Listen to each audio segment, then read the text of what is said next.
There are no stars on television. You have TV personalities, but no TV stars. Welcome to WatchMojo, and today we're counting down our picks for 20 figures whose discoveries or beliefs led them to derision and ridicule throughout their lives. History, though, would go on to vindicate them all. To me, the Pope symbolises everything that is evil. Number 20. Billy Mitchell. Before Tom Cruise made jets sexy, Billy Mitchell was shouting from the rooftops about their importance. Air power, he believed, was the future of warfare. But his greatest battle came after the war, when he attacked his own military superiors in a controversy that shocked the nation.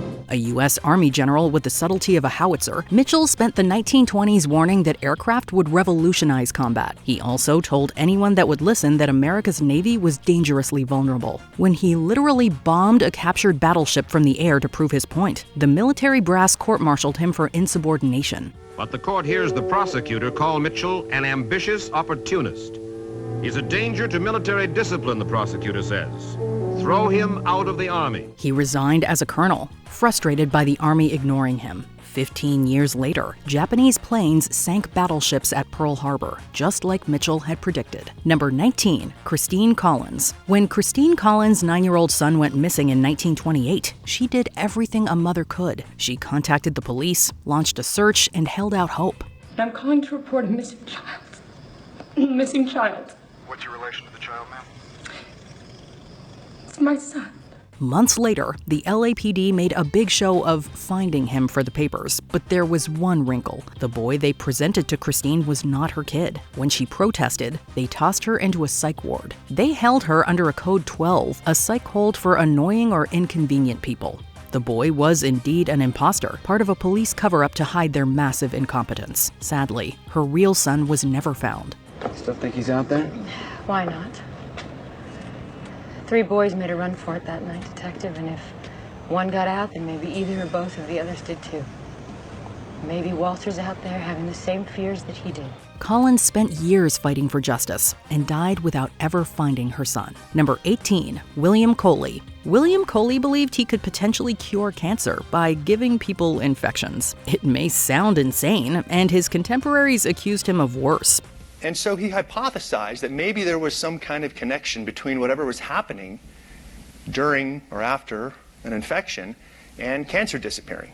But he wasn't crazy. After one of his patient's tumors shrank following a serious infection, Coley leaned all the way in. He injected cancer patients with a cocktail of dead bacteria to supercharge their immune systems. The results were inconsistent, but sometimes he produced miracles. Instead of celebrating him, the medical establishment rolled its eyes and tossed his work aside in favor of surgery and radiation. Today, Coley is seen as the godfather of immunotherapy, one of the most promising frontiers in cancer treatment. This whole process is enhanced when the immune system is boosted.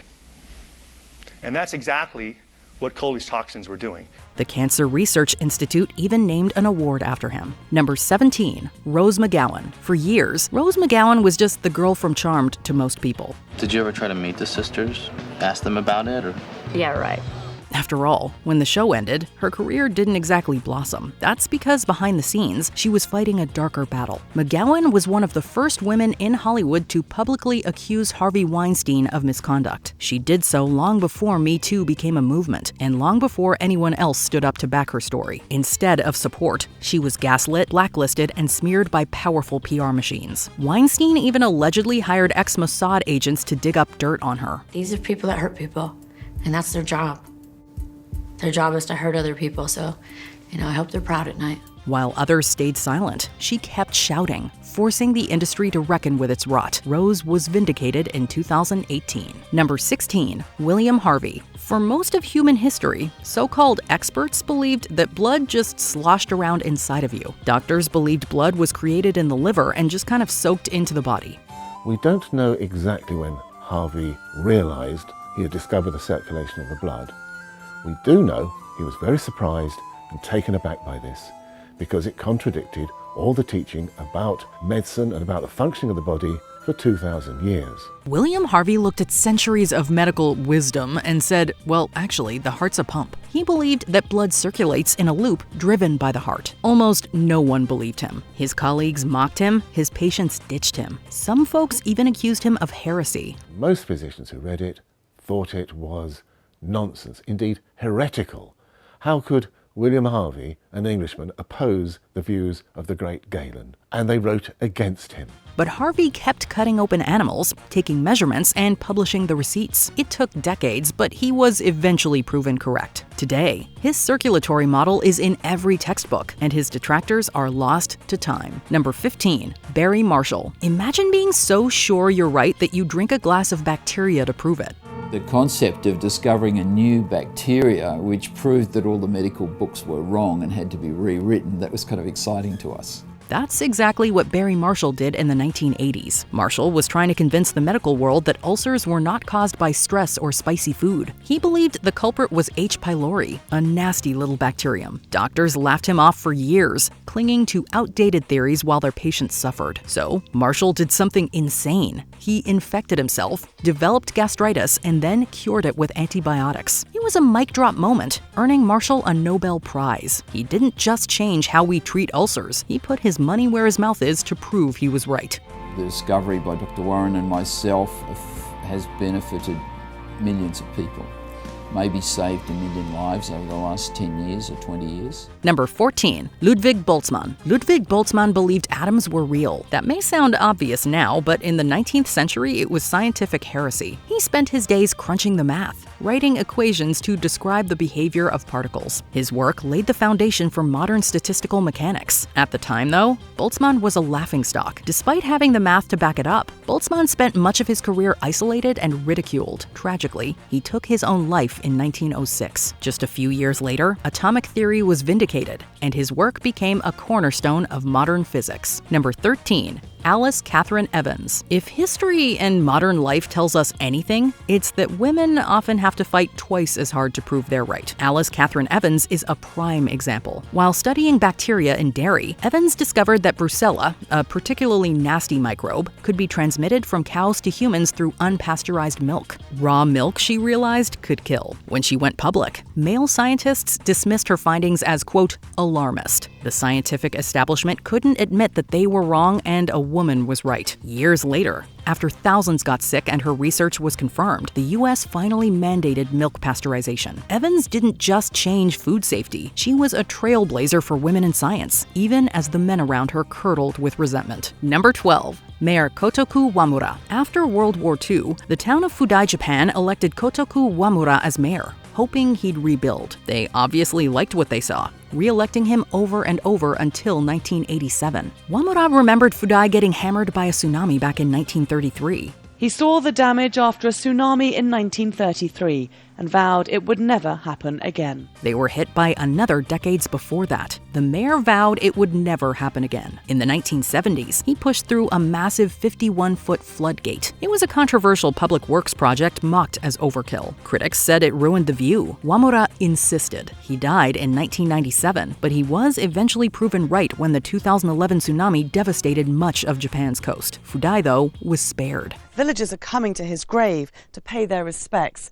and give thanks that he had the foresight to save them. The wall he built, the one everyone laughed at, saved the entire town. Number 11, Marshall McLuhan. Back in the 1960s, Marshall McLuhan must have sounded like a raving madman. Listening to him in 2025 feels like witnessing a decades-old lecture from a time-traveling media studies professor. I don't use concepts. I use percepts. I seek to perceive, not to conceive what's in front of me.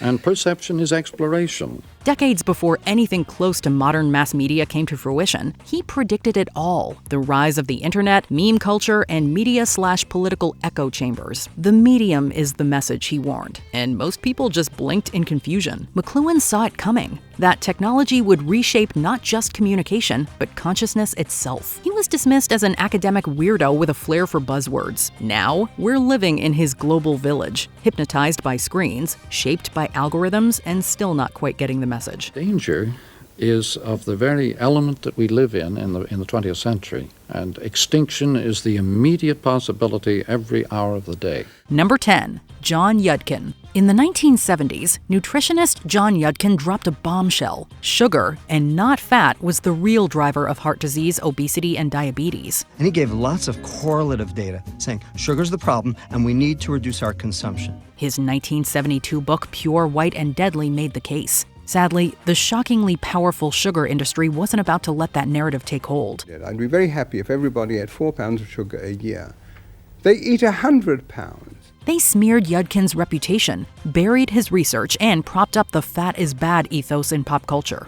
Their accomplices in the food industry flooded shelves with low-fat, sugar-loaded products, fueling a global health crisis. Decades later, study after study proved Yudkin right. Sugar is a silent killer. The Journal of the American Medical Association reveals that scientists were paid in the 1960s to play down the link between sugar and heart disease and instead make saturated fat the culprit. Once dismissed as a crank, he's now recognized as a trailblazer in nutritional science. If only the world had listened sooner. Number 9. Bennet Omalu. Today, it's widely understood that the brains of star athletes can sometimes be ticking time bombs. Repeated head trauma can lead to chronic traumatic encephalopathy, or CTE. At 28, to start experiencing memory problems and cognitive changes was quite alarming. You may be surprised to learn then that the man who discovered CTE in NFL athletes received more than a little pushback. What were some of the things people called you back then?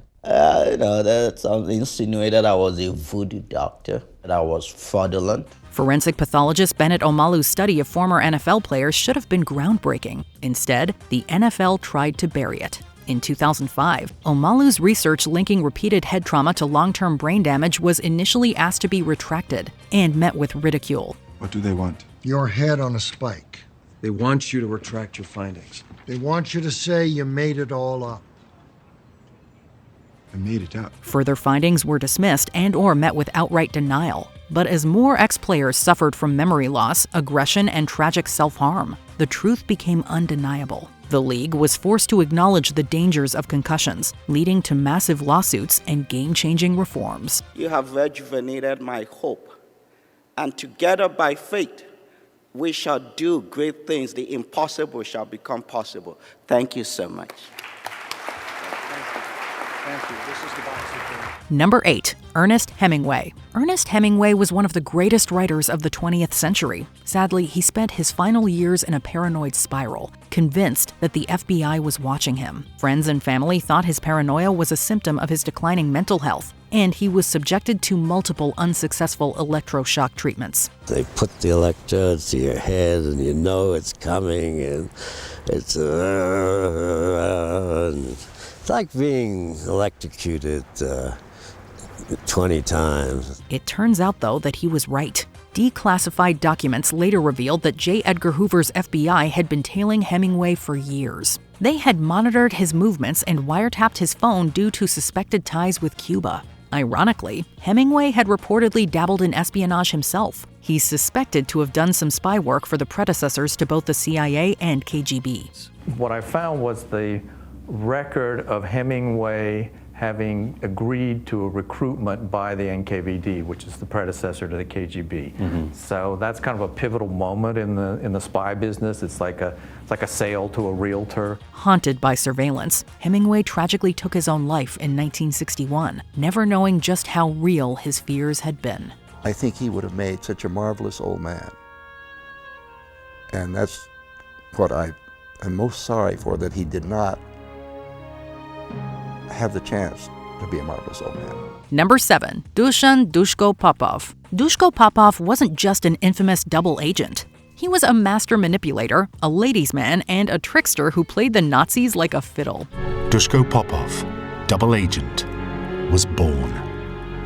Codename Ivan for the Germans, codename Tricycle for the British. As a British spy, he fed misinformation to the Germans. This work gave him access to top-secret Nazi intelligence. His most crucial discovery came in 1941. Along with the information his sources in Germany provided suggesting Japan was planning a massive attack on Pearl Harbor, Popov warned that action should be taken. On the 10th of August 1941, he took the equivalent of $40,000 from von Karstoff for Plan Midas and boarded a plane for the USA. Unfortunately, J. Edgar Hoover was less than impressed. Dismissing Popov because he was a double agent, the FBI director ignored his warning. Hoover believed that being a double agent made Popov doubly untrustworthy.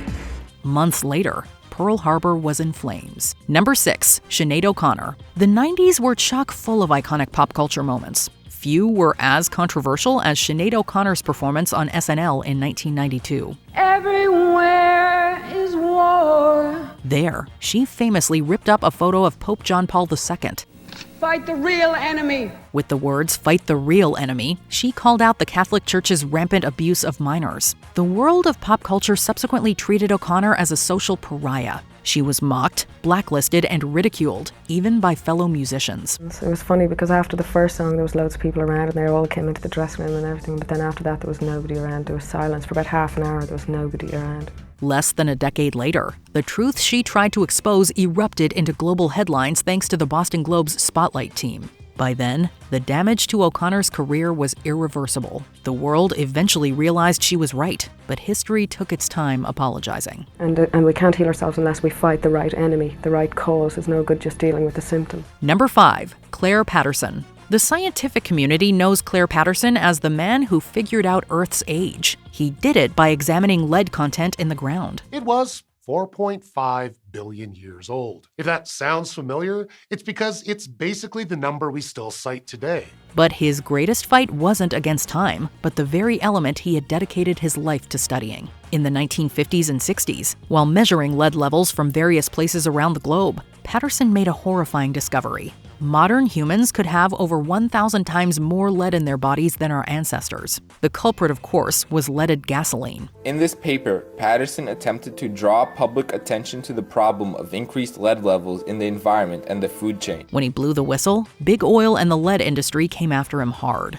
They funded counter-research, blocked him from getting any more funding, and even tried to sack him. Patterson wouldn't back down. Thanks to his decades-long crusade, leaded gas was finally banned, reducing lead exposure and saving countless lives. Number 4, John Snow. In the mid-1800s, cholera outbreaks were wiping out entire London neighborhoods. Over 600 people died in just a few weeks. The disease had been the bane of many of the world's cities for centuries, and the medical consensus blamed bad air or miasma. But Dr. John Snow thought otherwise. He noticed a pattern. Victims in a local neighborhood were clustered around a single water pump on Broad Street. Snow proposed a radical idea. The cholera was spread through contaminated water, not foul air. And then the cholera bacteria began to multiply, and then people would ingest the water, which provides the human intestine the place where the bacteria multiply best. When the pump handle was removed, the outbreak slowed dramatically. You'd think this would have convinced the authorities, but Snow had no such luck. His theory was dismissed, and the pump eventually reinstated.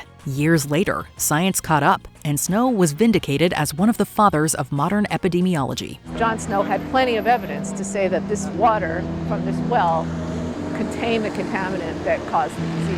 Number 3, Martha Mitchell. Martha Mitchell was known as a bit of a gossip in Washington, and in this case, that was a good thing. Well, sweetie, I tell you what, if I'm doing anything wrong in this government, just tell me about it. The outspoken wife of Nixon's Attorney General, Martha the Mouth got wind of the Watergate scandal long before the press did. Did you see what Martha Mitchell did? No. She called somebody. She called the New York Times. She refused to be quiet about her suspicions, even calling a member of the press when she couldn't reach her husband. The White House scrambled to silence her, literally and secretly locking her in a hotel room while her husband played damage control. They told the public she was in a mental health facility, while the media mocked her and much of her family rejected her.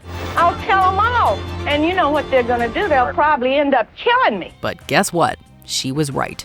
Nixon's cronies had bugged, bribed, and burgled their way into political infamy. Years later, journalists admitted to the existence of what they called the Martha Mitchell effect, where they dismissed truth-tellers as delusional. In the end, Martha lost everything, but the whistleblower took Nixon down with her. We're teaching the politicians to be straight and not crooked. Number 2, Giordano Bruno. Giordano Bruno looked at the stars and saw infinity.